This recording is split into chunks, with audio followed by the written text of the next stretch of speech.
I'll shut up now, and I think we're on to Ben now. Thank you, Stephen. I'm going to start by making a very quick correction.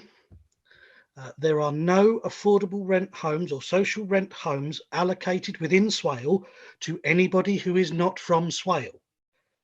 No one from out of the borough is placed into our affordable accommodation. The only exception are those who are placed into women's refuges because they are fleeing domestic violence. And I want to make that very, very clear. I am fed up of continually having to deny this malicious rumour. A little bit of background. House prices in the UK versus incomes. The UK has the worst house price to income ratio in Europe, certainly, and in actual fact, among most Western nations. We have seen significant increases in house prices, including rental prices, whilst wages have generally not risen by the same levels. Do we build enough homes in the UK? Well, the independent assessments say that we need somewhere around 340,000, 350,000 homes a year. Government targets say we should be building 300,000 homes per year. Not once in the last 20 years have 300,000 homes been built. We've got to about 248,000. In Swale, the standard method calculation says that we need to be building somewhere between 1,066 homes and 1,222 homes per annum. We haven't hit that either. I believe we currently have a 4.6 year housing land supply. In terms of percentage growth of housing stock from the 1980s through to 2004, that's the last set of figures I could get, unfortunately. The UK is significantly below most of our European neighbours. We've been building just under 1% increase in our housing stock. That compares to the likes of Ireland, who increased by 6.5% between 2000 and 2004. Austria, 5.6% between 2000 and 2004. So you can see we're not building the housing to meet the needs that we have. And that's just the needs of the people that are already here. So in terms of homes per thousand of population, we have 437 homes per 1,000 people in this country, which sounds pretty good. But actually, when you then translate that into households, we have less than one home per household. And that doesn't take into account people who have a holiday home or a holiday let, people who have a second home for whatever purpose. That wouldn't take into account, for example, the Prime Minister having both the flat in Downing Street and Chequers. So realistically, that figure's probably far, far worse than what we're seeing there. The only countries in Europe in a worse position are Poland and Luxembourg. Most nations who are deemed to have a reasonable housing market that's working well, the likes of the Danish market, the French market, and the Irish market, you can see have significantly more than one home per household, around the 1.2 mark. Who builds the homes, and could empty properties really solve the UK's housing crisis? So the number of long-term empty dwellings in the UK has been decreasing. If we take into account short-term property vacancies, which is a completely ridiculous way of doing it in many ways, because that's the figure that includes properties that are stuck in probate and whatnot, we actually only have about 1% of our housing stock being empty.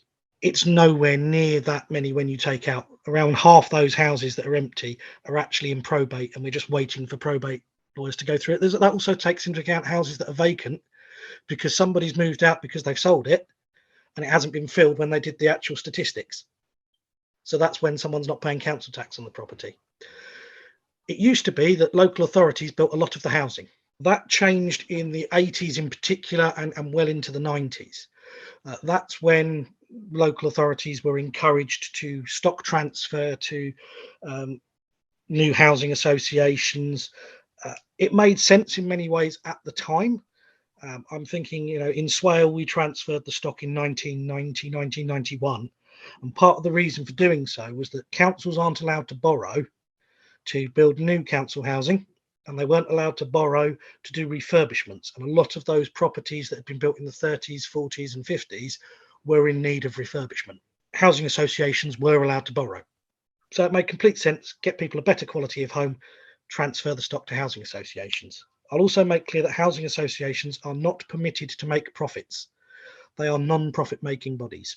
As you can see, the proportion of homes built by private enterprise has been increasing steadily compared to what's actually being built. So what's happening in Faversham in terms of housing costs? In the last 20 years, average house price has gone up 230,858 quid. So just over 180%.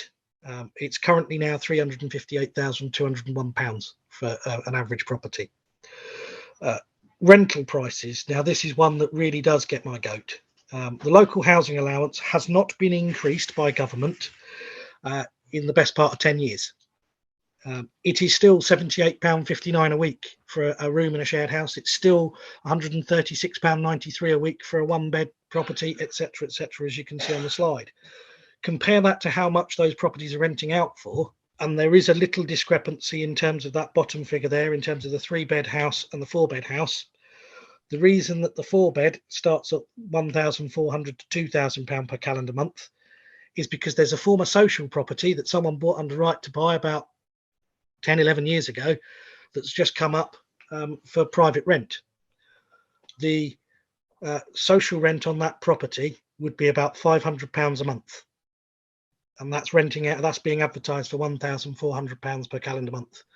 There is no way anybody on those benefit levels could afford any of these properties. In terms of temporary accommodation, Swale doesn't use a lot of property in Faversham for temporary accommodation.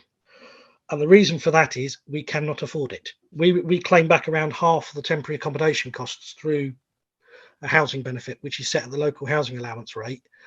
And when you see that how the big difference that there is, the disparity between how much we can claim back versus what the prices are, it's impossible. And that's partly down to the lack of private rent facilities within Faversham. So what's happening to tenure? As I said, local authorities have been encouraged to transfer stock to housing associations. Swale did that in 1991. Swale does own 3 houses in the whole of the borough. I think it's 1 in Tenham, 2 in Sheppey, which we utilise for temporary accommodation. As you can see, social rents virtually, they've been going down consistently since the 80s. Private rents have been going up, and owner occupation has had a little bit of a blip in the early 2000s, but is again on the increase. How many people live in temporary accommodation? And these are only people from Swale. So there are currently 363 households in temporary accommodation. These figures are from about a week ago, so the chances are they have gone up. 179 of those families have children. And there are currently 351 children in temporary accommodation from Swale. And the reason I say from Swale, we aren't able necessarily to house people temporarily within the borough. In terms of larger families in particular, we really struggle to get properties of a suitable size to house them within borough. So if someone requires a 4 or 5 bed home, chances are I'm going to be sending them to authorities elsewhere in Kent, or in some cases out into Sussex and Surrey. And that's the best I can do. We do our very best as an authority to bring them back into borough as quickly as we can, but sometimes that's not possible for quite some time. In addition, we've got 1,200 households on the housing register. As you can see, nationally, that figure for children in TA has been steadily increasing. It's not just about numbers, it is about people. So these are 3 different emails that I've received, which I have adjusted slightly so that I hide the identities of these people. I'll leave it up. I'll let you read through it. But suffice to say, I receive an awful lot of emails every week from people in similar situations.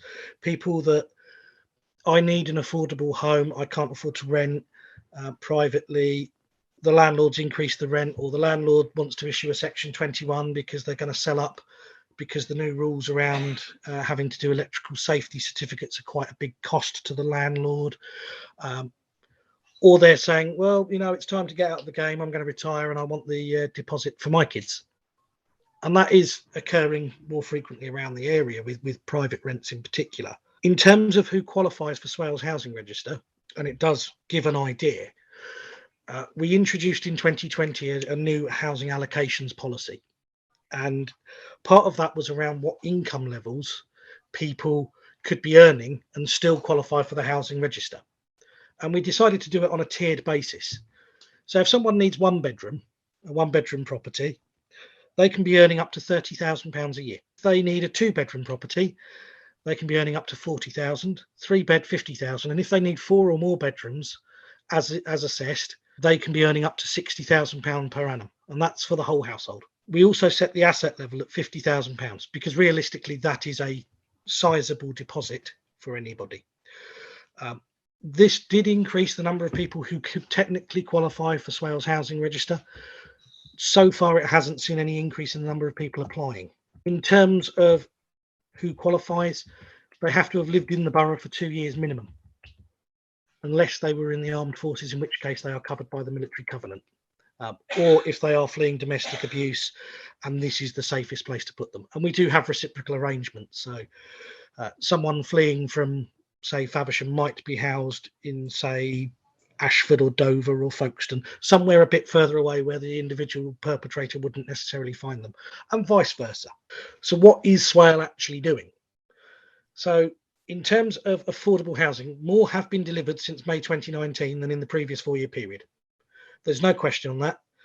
There's been 493 new affordable homes, of which 220 have been affordable rent, 88 have been social rent, and 185 are shared ownership. Compare that to the previous 4 years, 412 in total, 205 affordable rent, no social rent, and 207 shared ownership. Towards the bottom of the slide, you'll see what's due, what's in the pipeline. So we know that there's another 27 affordable properties due on land at Lady Dane Farm, referred to as Kingsmead. We know there's another 20 due at Perry Court. We know there's 16 in Crown Key Lane in Sittingbourne, another 42 in Tenham, 119 in Milton Pipes development, etc., etc. And it's not just Optivo that are working with us. One of the things I was very keen to do was ensure that the borough didn't rely on one housing association to deliver affordable housing. That's primarily because the affordable housing provider still has to buy the home. And there's still going to be cash flow issues for them if they're the only person operating in the borough. Now, West Kent Housing Association have taken on a number of the sites around Faversham. That doesn't mean those homes will go to people from West Kent. They will still go to people from Swale. It's just that the housing association is West Kent. A bit like when Optivo used to be Swale Housing Association many years ago, and it started taking properties on in Medway. It didn't mean that our people went to Medway.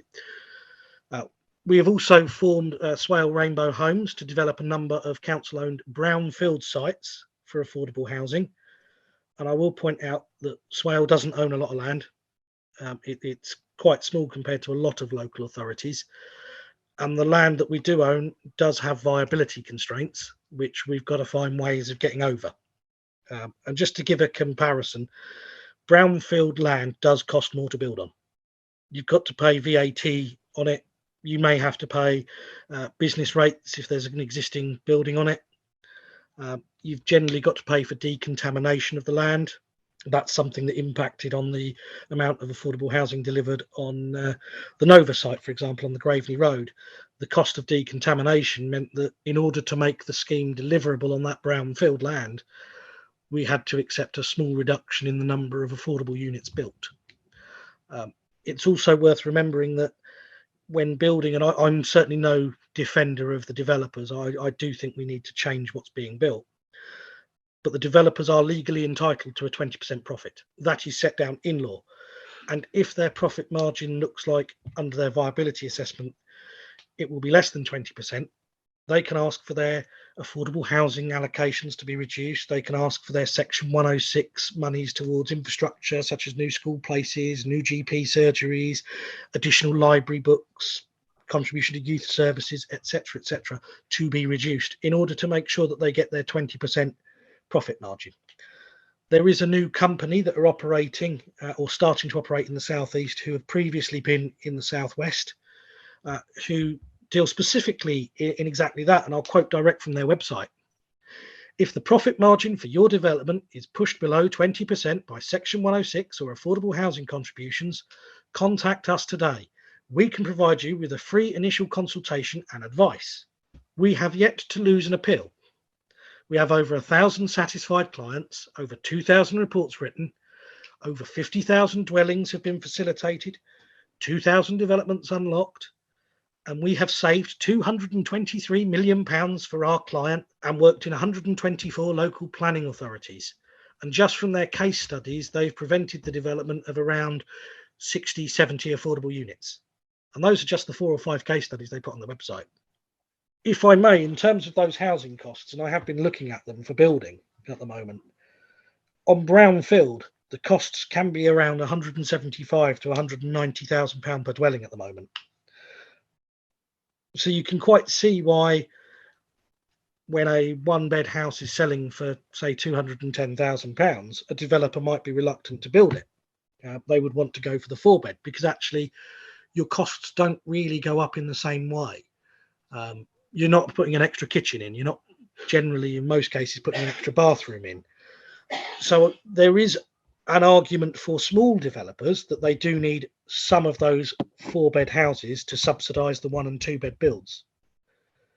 But that doesn't mean it should be the majority by any stretch.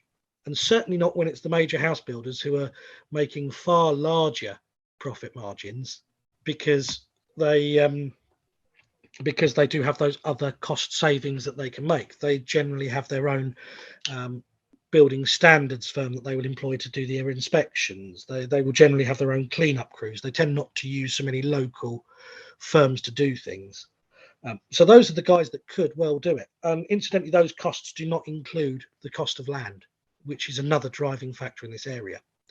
We do need more affordable. We do need more 1- and 2-bed homes, but let's not throw the baby out with the bathwater when it comes to what we do get, because actually we may well find that we don't get the housing that we really do need. And just as by way of a little calculation on the back of a notepad, to reach those the housing numbers that were discussed in terms of need for affordable dwellings from the Land Trust survey, if it was just on policy compliant, so 30% affordable housing on developments, that would require 1,300 homes to be built in Faversham to meet that need, or 6,500 over the 5-year period.